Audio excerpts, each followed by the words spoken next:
కర్నూలు జిల్లా పత్తికొండ మండలం చిన్నహుల్లి గ్రామంలో రాయితీ పప్పు శనగ విత్తన పంపిణీ కార్యక్రమంలో ముఖ్య అతిథులుగా పాల్గొన్న పత్తికొండ ఎమ్మెల్యే శ్యామ్ కుమార్ ఈ కార్యక్రమంలో రాయితీ ధాన్యాన్ని రైతులకు ఎమ్మెల్యే చేతుల మీదుగా పంపిణీ చేశారు.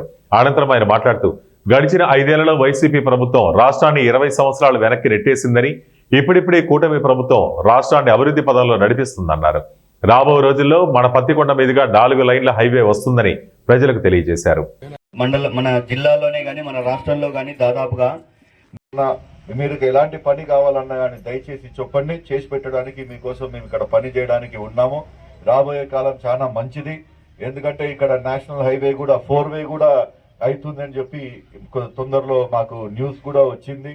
4-వే అయిందంటే ఈ ట్రాఫిక్ తలకాయ నొప్పులు కూడా మనకు తగ్గుతాయి. ఒక్కొక్క పని చేసుకుంటూ పోతాం. ఒకటేసారి ఏదైతే 5 ఏళ్ళు వైఎస్ఆర్ గవర్నమెంట్ మన రాష్ట్రాన్ని 20 ఏళ్ళు వెంకెలికి దొబ్బిందో, ఆ 20 ఏళ్ళ నుంచి మరి ముందరికి రావాలంటే మనకు టైం పడుతుంది. అందుకోసమే స్లోగా అయినా కానీ 100% షూరిటీతో మనం ముందరికి పోవాలా. మీ అందరి సహకారం కూడా మాకు ఉండాలని చెప్తూ సెలవు తీసుకుంటాం.